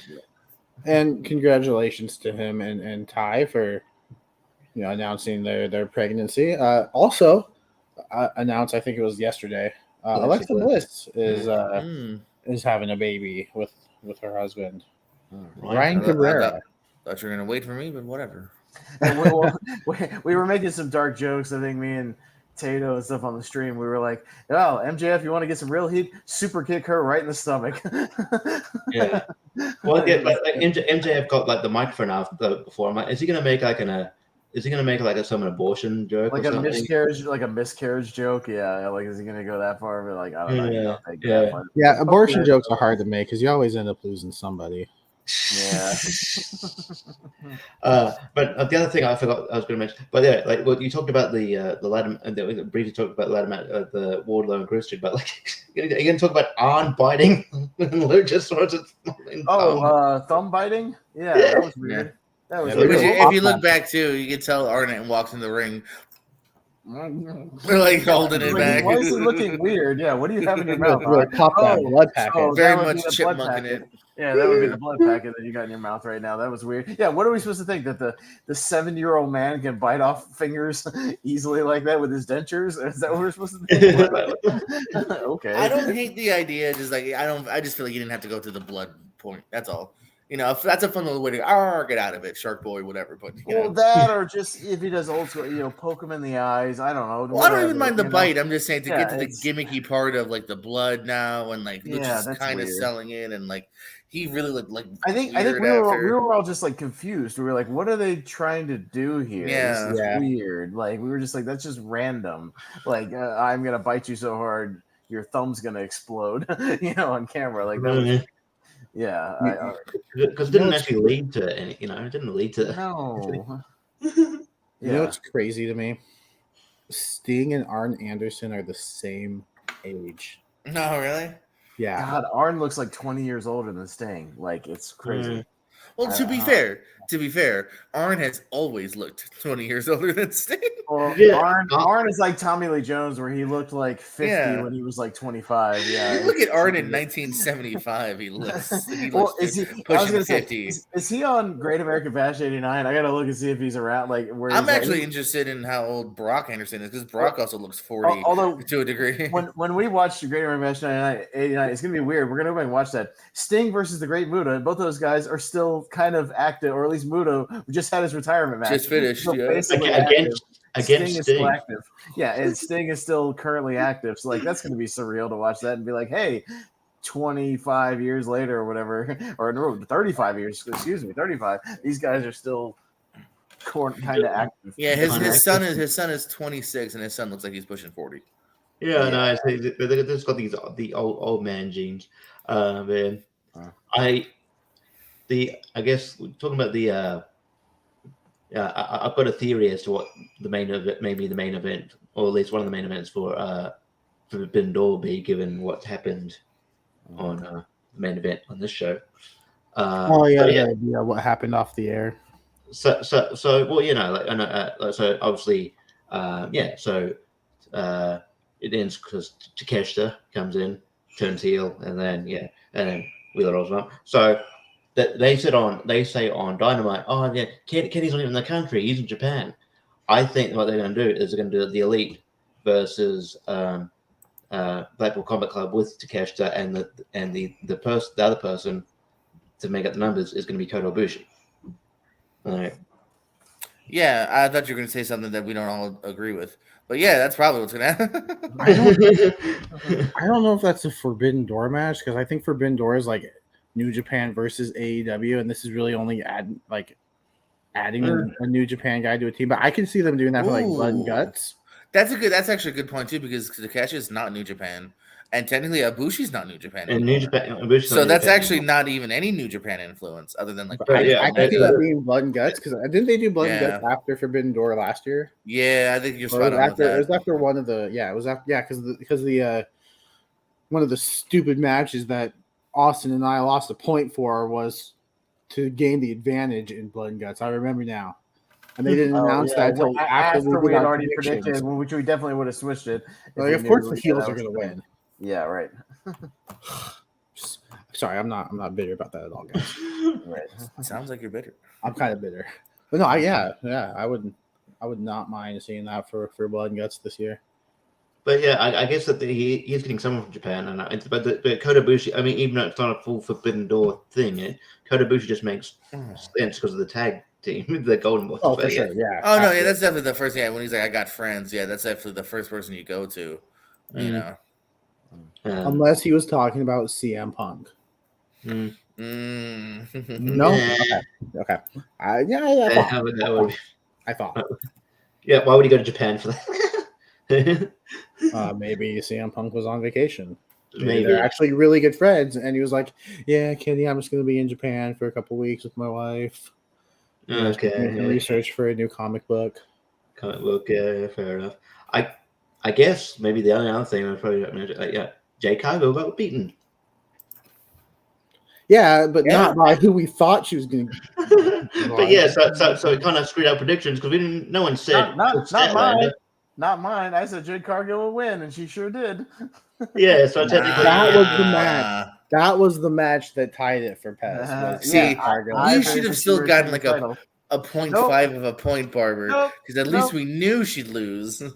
No, I'm sorry, she won. She won. She pinned her opponent and won. So I'm sorry, guys. We can't do spur of the moment matches. Sorry, but she won the match that we predicted, and I won that point. So to make it a tie. And also, can I just say, I did not like the impromptu match. I don't mind Chris Statlander winning.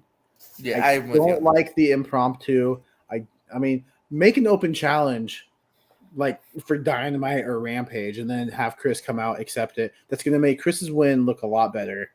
It's going to make, even though it's going to make her losing like actually mean something, because now it's like, oh, she lost because she was tired. She just had this match with Taya Valkyrie. And Christian Bale, good for you. Yeah, you beat up a woman that already had a full match. Yeah, no, I'm with you on that. I always agree with that. What was it? Charlotte did that to Ronda in WWE, and I was just like, whatever. Just like, and this is even worse too, because like Charlotte, she's already established. This is Chris's biggest win of her career as far as accolades. So like, yeah, I do agree that this could have been just set up for later, and it would have meant a lot more. It got a good pop, so I won't hate on it too much. But yeah, I agree that I'll always agree that it should have been, especially as a face too. Like this is a kind of a heel move in a way, right? Like I'm not upset at the result. I'm upset. No, not there. No. It happened. That's why I think we were even voting for Taya. It was not necessarily because we were over the moon of Taya. I think it was because we were just like, it's time. And Chrissy makes even more sense than Taya, because that's a homegrown AEW girl who is over, and you know what I mean, and can really be a face of the company, for years to come. Yeah. And it looks like they might be going in the direction of making Tyra a heel, which is, I mean, I guess. Oh yeah, they are.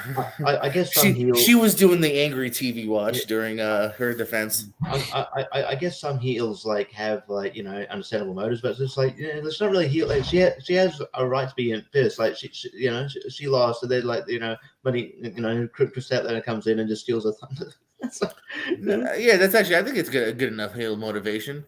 You took my moment, that's supposed to be my moment. But yeah, it kind of makes more of a baby face. So we talk about the main event now, Anarchy in the Arena. Oh yeah. I mean, well, can we at least talk about how it was getting to the point where I was getting as mad as I did at last year's Anarchy in the Arena, because it was just as jumpy and chaotic to where we're looking at this person now. Do we know if Meltzer 5 started this yet or no? I don't know. I'll look it up in 5 days or something. Maybe he finally released this thing. I don't know. I think once it finally got back to the ring, or at least the ring area, and they kind of settled that in for the last couple minutes around the ring, it got really good, because at least we could tell what was going on. Yeah, I was getting really mad when we're watching it live, because it's we're cutting to Claudio in the parking lot. Now we're over to the stage area with Jon Moxley. Yeah. Now we're over to the other end. I'm like, oh my god, this is ridiculous. I hate this. It reminded me of when that on WCW when they do World War III and they have 4 cameras. This. Right. Yeah. Somebody got eliminated. We don't know who. They have multiple commentators. Yeah. No, there's no match ratings yet. Okay. But yeah, no, I think things calmed down when they I get that they were harkening back to last year. They had that they played that song, that they played the song way through that, but they had the Violent Idols, who did Moxley's theme beforehand, do this, sing this theme. So I guess that that they'll play on that. But yeah, once the actual song finished and they got in the ring, it actually got better. But I think it was kind of fun, the Young Bucks super kicking him. Yeah, no, that was the lead singer wearing blackface? I was wondering that. I was wondering that as well. Maybe rethink that. I mean, he was wearing a mask, so I'm sure it wasn't meant to be, but it didn't look totally right. Yeah, it didn't look great. It didn't look great. So maybe he deserved to get super kicked just for that. So that's fine. Kick that face right off your face. Yeah, I did. I thought they were going to kick the rest of the band members. I thought the band was going to go around, kick the drummer, kick the bass player. No, if anything, the bass player looked like I don't think the bass player likes the lead singer because he was kind of like. I loved how they kicked the singer and the drummer was like, "I'm finishing. I don't care." Like, this was my solo, people. All eyes on me. I don't hate it as much, like I said, but I definitely don't. I was very shocked, like everyone else said. What's up, boys? Go Nuggets. What's wrong with sport? I love chicken nuggets. We're not doing. We're not. Yeah, on the show. I was shocked when last year's got 5 stars because, like, I was just like, it's a okay brawl. Like, it's crazy. Like, I don't mind something different on the show, but yeah, these never like win me to like the next crazy level. Like, I'm like, it's fine. I'm at a different pace. You know what I mean? But yeah. I personally think I get why they put this on last, just because the cleanup from it before the 4-way, like, yeah, but I think the championship match was the best match of the night. Well, yeah, and I always think that. I mean, I know that, like, technically, I mean, it didn't surprise me that this match went on last because technically, at the end of the day, people like Moxley and. Did you hear MJF's reasoning, which is also kind of true? During the scrum, MJF goes, he's like, I don't want to roll around in Moxley's blood. That's But no, it's very simple. I do 100% get it. First of all, and MJF even kind of said, it's like, I think the days of it needing always to be is antiquated. I think that is kind of true. More times than not, should it be the main event? Yes, but you're gonna have occasions, whether it's like back in Ring of Honor when the Briscoes and FTR went on last. That made sense because Claudio and Gresham's just kind of a cool like first time match. The other one had a story; it had a feud. This one's a crazy, all over the place match. To go from that to a normal 4-way.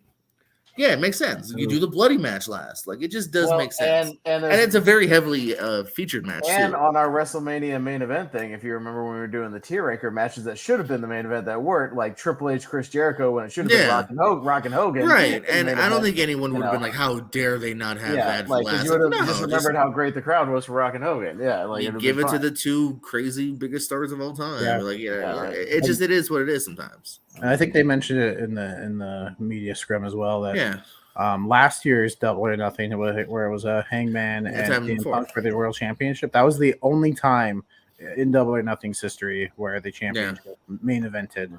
I mean, granted, the first one was to determine who would compete for the championship, but they didn't have it. So like they didn't have a championship yet. But not as long as it makes sense. You know what I mean? Like if you were to just randomly do, I don't know, Jericho and Paige last, or Cole rather, that would have been weird and like arguable. This made sense.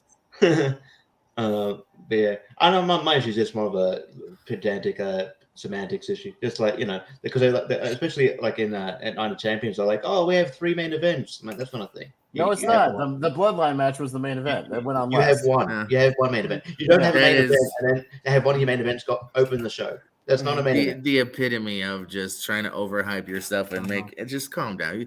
You can say you even like have fun with it. Be like, it's like we have 3 main events, but don't say 3 main events. It's you not can true. say during the match, man, this has a main event atmosphere. It feels like a main event. Yeah, that's perfectly fine. There's nothing wrong with saying that. If it's a big match or 2 big guys, that's fine. But yeah, the main event was the main event. It was Roman and Solo versus Sammy and Kevin. Like that was the main event. Same with this one. Anarchy in the Arena was the main event because it went on last. That's what it was. So it's fine. It is what it is. Yeah. It was also announced during the show that the Owen Hart Cup is coming back. I think the finals are going to be at Canada. Yeah, at Forbidden Door. So I'm curious to see if hopefully the finals this year are better than the last one with Joe and Cole last time or something. Yeah, that was also very disappointing. Yeah, Double or Nothing. So apparently Adam Cole and Double or Nothing just don't get along. Yeah. Adam Cole's kind of had a mixed bag AEW run in general. I hate to say it, but it's just kind of true. Like I think him and like Paige had some good stuff. But like you said, like him and Joe was just fine. Him and this matches was just fine. Then he got injured. Yeah. So who's right now? If you guys had a big early prediction, who should win the Owen Hart Cup and who will win the Owen Hart Cup, without even knowing who's in it or whatever, who should win and who will win? As far as the men, give it to Jungle Boy. Yeah, that's a good shout. I buy that a lot because that would be his first big solo win. Yeah. And women, man, who? Toni Storm? No, the champ. No. Oh, she won the women's title, which is about Spread the love. Spread the love. I'm the only one that said Jamie Hayter, and or somebody in her. I forgot she won because that match. I'd give it to Ruby. Wasn't Ruby the second place last year anyway? Ruby was second last year. Give it to her. And just to go off, I like Jungle Boy. That's probably would be my final pick, but I'll say maybe Swerve. I think Swerve's done some good stuff. Swerve's a good shout. Just to be different, I'll say, I don't know, Darby Allin. I don't think he needs it, but I'm just trying. My logic always goes with let's give for instance, Jungle Boy fits it, Swerve fits it. I want to give it to somebody that needs like a push. Darby could fight MJF for the world title the next pay per view and win it. You know what I mean? Like I want to push somebody that needs it. Yeah, okay. Yeah, give it to Shida or Karu Shida. I was thinking Shida. She's been to the top too, though. Yeah, like she could easily get into a title match feud and just win the title again if she wanted. Okay, Willow Nightingale. There you go. That's my. Willow be good. Although Willow just Julia Hart. She needs to get better. She's good at character work. That's it. With the help of House of I still don't believe her in that group. I'm sorry. I'm like, girl, you cosplaying. Like, I believe in Brody, even Buddy to a degree, and Malachi. I'm like, nope, those two are probably creepy badass dudes. You're cosplaying. you're the high school chick who puts on black makeup and goes, I'm dark and mysterious. I'm like, no, you made more sense as the cheerleader with Griff Garrison. Yeah. And speaking of House of Black, I think going back to Double or Nothing, I want to see, like, I don't know if I'll book this in my dream card, but can we just get like a rap battle between like Dr. Thugonomics era John Cena and Max Caster, please? I thought you were gonna say Dr. Thugonomics, John Cena, and Brody King. No, like Max, he's got some bars. Like that Dominic line. The Dominic line is fun. Getting cooked by a kid named Dominic. Like that's the one time where like referencing WWE works for me. Like because they weren't really like talking crap about him. They were just referencing the fact that Buddy Murphy's real life girlfriend is in a storyline with a Dominic. They had a very pointless segment on Dynamite where it was just like, hey, Billy Gunn comes out with like interviewing Renee. He just says, "I just want to apologize. I'm sorry, for losing." And they're just like, "It's okay, man," and that was it. Well, no, and then the next thing was it seems like they're gonna set up like maybe Billy and one of them for the titles because they set up like the fact that like Billy Gunn should have the titles one more time. Oh, okay. I thought they were just gonna set up another rematch for the trios thing. Maybe that's what they're gonna get. I kind of thought they were talking about the tag titles, but I guess trios would make more sense. Yeah. It sounds like either A, we didn't pay enough attention, or B, they didn't spell it out good enough because we're both like, is that way? Well, I heard what you, but I thought these meant. So I heard what you heard, but that's not how I heard it. Yeah. So either they didn't do a good enough job, or we weren't really listening. Maybe both. All right. Well, I never said who I would want to see win the title or the thing. But that's yeah. What you got, guys and girls? What you got? Mark Briscoe. Okay. You know what? Okay. Good shout. I'm down. Yeah, I wasn't. Yeah, because he's technically he's active. He's active. Why not? Mark Briscoe. Yeah. You got a girl or a chick? I don't know who's in AEW women. I don't care. Go look at the roster. That's right. I don't know who's a. I don't know who Saraya. I don't know who gives a shit. Hey, actually, that might be that's not a bad. That's not a bad call. Yeah. Another. But I think Briscoe would be bittersweet to win an Owen Hart tournament because he had a death in the family, obviously, and it's a wrestling family. Like I don't know, I think that would be cool. So and it would really propel him because he's only had a couple little spots here and there so far. And he had the great match with Jay Lethal, right? Like everybody enjoy. He's a good wrestler. He's really charismatic. Throw him in a little mini tournament, give him a bump, and put him into some kind of picture. I don't know. Get him going. Why not? Everybody else is established. So, yeah. All right. Well, let's start wrapping it up because we have some trivia to do later too. Mm-hmm. The four of us. All right, JPO, you got an idea for your thing yet? What do you got? Did you think about it? I'd spin the wheel. You don't know yet, still. I'm deciding. I'll decide by the time you spin the wheel. Okay. Or he knows, and he's like, "Let me reveal it if I'm first." He knows. You're gonna be first. Watch. All right, pull it up. You're gonna be first. All Good. right. I'm giving myself a. So this will be the actual order too, right? Like not like somebody picks. Like we'll actually do an order. So yeah, we'll do an order. All right. JPO's thing. I just put JPO's idea. JPO, what do you got? You figured it out yet? In the last 30 seconds? All right. So I discussed it over at is this what I want to do? Yeah. Okay. I discussed it on my channel. We'll do it here first. We'll do the first. Let's do some wrestling debates. I want to see you guys fight each other in a debate.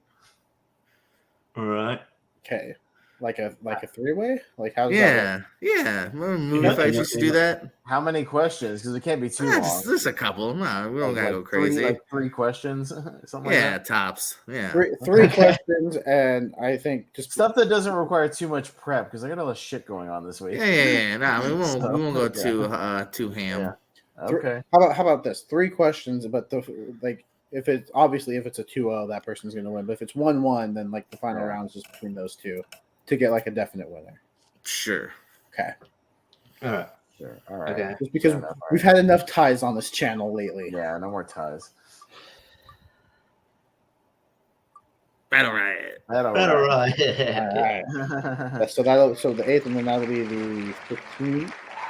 So yeah, whatever that is. Okay, so this one will be the 22nd to go along with Forbidden Door predictions.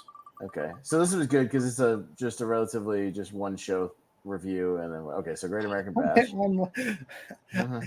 I'm okay with mine being last because it gives you guys some time to think. You got 3 weeks from So that'll be fine because Bash 89 won't take the whole show. Like that's literally like half the show, and then Forbidden Door we can roll through the quickly. So not when we can actually go like tonight. We obviously, since there was just a lot to talk about, didn't go match by match like we usually do. But plus there's just some stuff that wasn't really necessary to talk about. Looking at you, Rhea and Natalia. So, all right. Well, I guess in our group, then JP will write a couple of questions. We'll each submit some answers like Battleground, and is there going to be an open debate portion, or is it just going to be a couple of solo, talking things? No, we'll settle down the rules later, but I would imagine, make it where you have an opening, maybe then open to where everyone can kind of talk, and then if I have a closing, maybe something like that. We'll figure it out. Yeah. So 3 questions. Does that mean we're each submitting a? Each of you submit a topic. Yeah. A strength, okay. And then I'll spin the wheel as to what a strength or a time period or a company or whatever, something like that. Okay. Yeah. Okay. All right. Fair enough. So good. Yeah. So that's. And then I'll find 2 people to join me in judging. I have perfect 2 people in mind. If they're available, we'll talk off air. Okay. Chris before no. That's actually that was one of the names was Tatum. And he's kind of a wrestling fan, so yeah. But before we get going, before we hop off, I am curious. I have a few questions actually. Which of the 2 that we watched all together, because obviously TNA and other companies had shows, but of the Night of Champions or not Battleground, that was NXT. Double or Nothing. Which show did you prefer? Richie, we'll go to you first. Just because you had the most look on your face. You showed the most so obviously for the hard questions we go to you first. Yeah.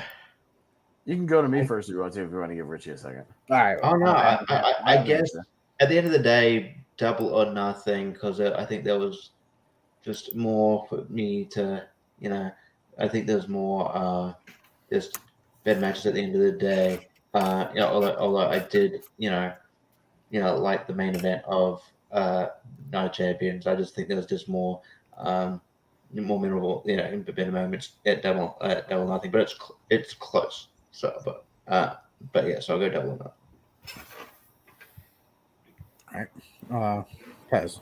I would actually go slightly and say Night of Champions because I thought Double or Nothing was a little inconsistent with their quality and the storytelling, and the crowd kind of sucked for most of the show, and that hurts a lot with me personally because if the crowd kind of sucks, then I don't get as invested.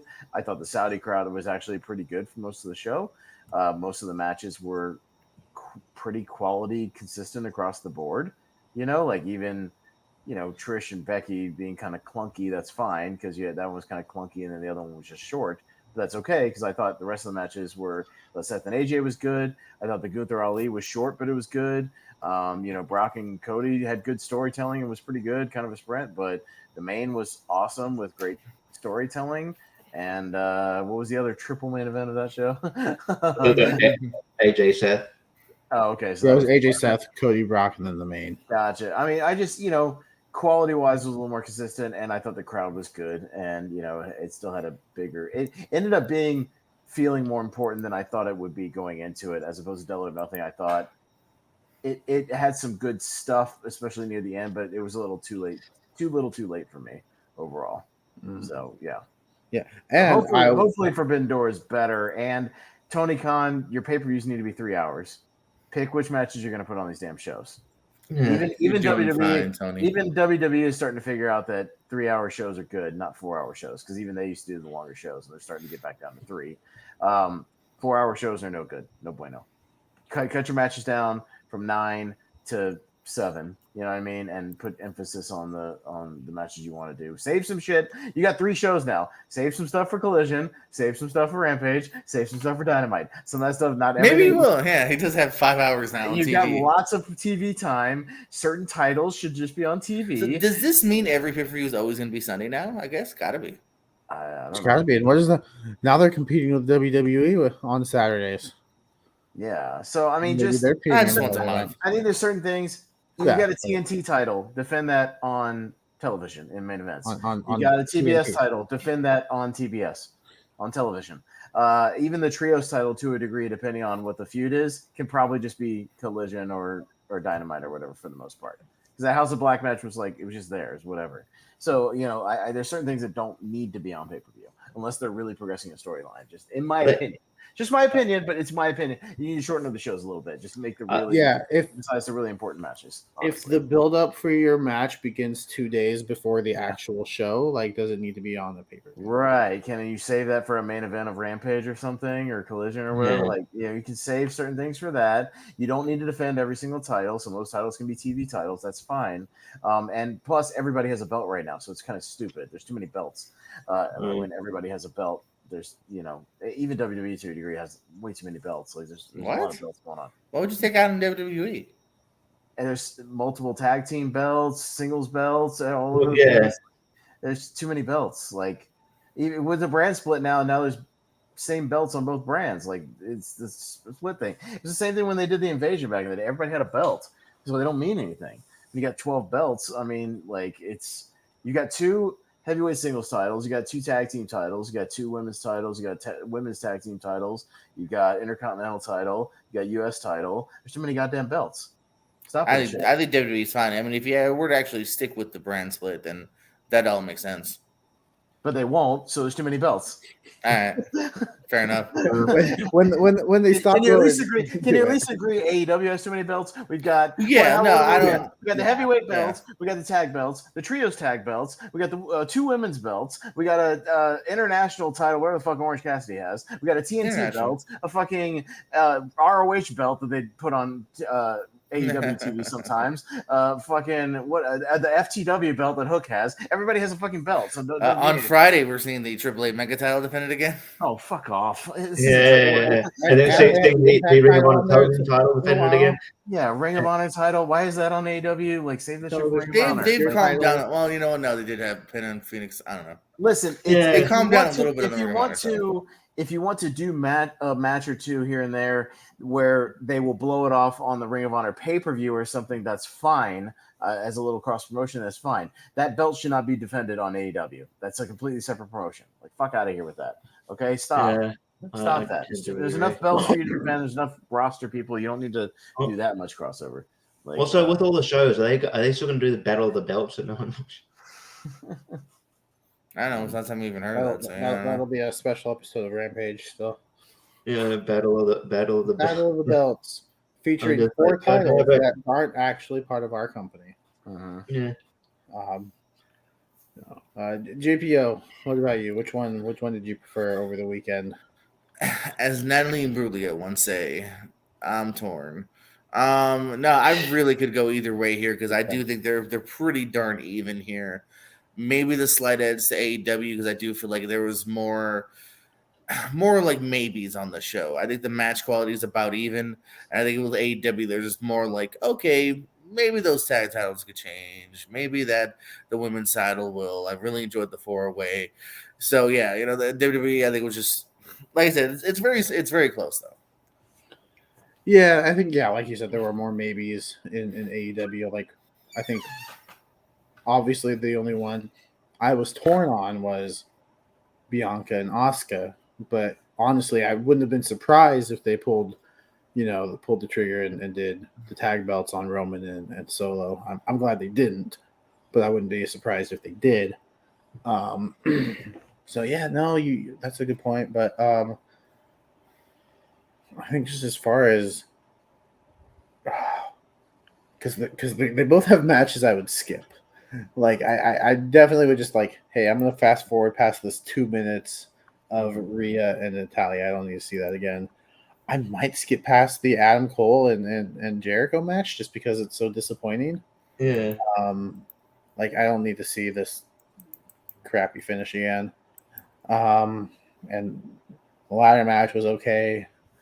I'm not stalling for time at all because I didn't have an answer to my own question. I might go Night of Champions just because I do think that main event told such a good story. Well, guess what? We have a tie then. You should probably check the YouTube comments for the tiebreaker. Yeah, Jordan Anderson didn't say anything yet. So. There might be some new comments. Oh, that one doesn't count. Damn it. You just need to make like a fake account with like some random name. Yeah, not Jordan. Not Jordan. Not Owens. Yeah. Who's this Owen Jordan's guy? I will say this. As far as the pay-per-view wars this year so far, WWE's winning. Yeah. Yeah. Because WrestleMania kicked ass both nights other than the finish of the main event on the second night. That was a great show. Backlash was really good awesome because of the Puerto Rico shit. And then Night of Champions was consistently pretty good. And I'd imagine Money in the Bank from London is going to be pretty great too. Like, most likely. Yeah. So I think Forbidden Door has potential. Unless Forbidden Door literally blows the doors off the place, to use a metaphor. I do know last year we were all pleasantly surprised by Forbidden Door. Well, Forbidden Door, it was good, except it was long. It was too fucking long. It was 4.5 hours. Way too long for a show. Tony Khan, Judd Apatow, you're fine. Yes, I know. Tony Khan is the Judd Apatow of wrestling business. I should not be able to watch Super Mario Brothers 3 times within your pay-per-view. So, let's make that a rule of thumb. How about I should only be able to watch it twice? So that's as long as your pay-per-view should be, not 3 times. So I don't mind getting close to 4. I don't mind 3, 3.5, 4. It felt like things got rushed on Double or Nothing because I think some things were cut for time to add for. Yeah, that Tony Storm Jamie Hayter match felt a little rushed. I think she's injured. That was just because of Jamie, though. I don't think that was for any reason outside of Jamie. Well, yeah, no, the women on this show got a total of, according to Wikipedia, they got a total of let's see, let me do some quick math. 11 minutes, 11:55. 12 minutes and 43 seconds between 3 matches. Well, 2.5. Yeah. I mean, I do agree it could be timed because, like, kind of like you said, like, I definitely agree that, like, House of Black and Acclaim could have been, cut completely. I'm sorry, put that on Dynamite. Like, well, no, I mean, like I think even Richie said, like, and you said, like, it was kind of set up on Friday, and then like it was just announced on Sunday. Yeah, so, like I say, if you're gonna set it up 2 days before, like obviously it's not that important. Or we could have cut the Hardys match, and that could have been the pre-show match. What an idea, right? I'd argue also too. Like I actually do prefer more stuff on the pre-show, just because like, I mean, if you're gonna want me to watch it, 40 minutes of them just talking about who they think the winner is gonna be is not very interesting to me. Same thing with WWE. So I actually would say put both up in the pre-show. You didn't like Renee Paquette and not for 40 minutes of that. No, I just same thing with WWE. Like that pre-show is completely skippable now. Yeah. There's no point. Well, I did like that the pre-show ended with like, hey, we're giving everybody an entrance. Everybody gets that's not bad. Entrance. I thought that's actually kind of cool. So, all right. Well, we've got trivia to get to. So let's wrap it up.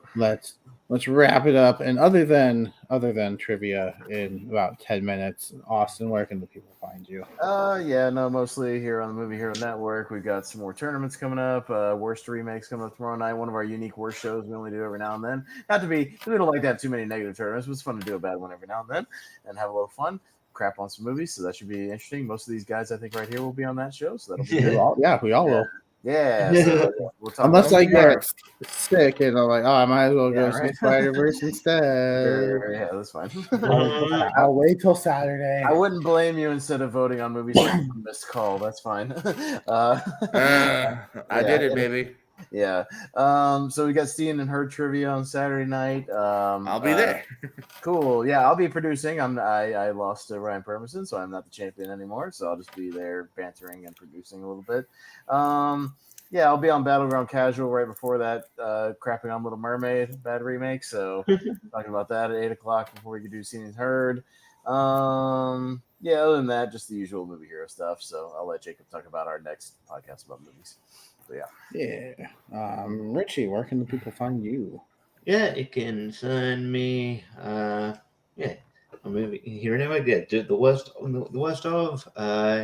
Find me on Rankin as well. Sean William Scott. I'll be there too. Be there as well, and also, if Malcolm somehow is watching this later, I don't know how you guys got Fast 10 as number 2 or 3. No way. Anyway, cool. That's fine. Whatever. All opinions, Richie. Yeah, it's opinions, but in my opinion, that's fine. Too high. No, I don't mind saying my opinion. I just won't harp on it for an hour like certain people did today, and I'm just kind of done with that shit happening consistently. I'll talk about it off air. Okay. I was gonna look at that. Yeah. Anyway. All right. Let's wrap this up, guys. I want to hear piss off. No, that's okay. And then it's TV podcast time and streaming.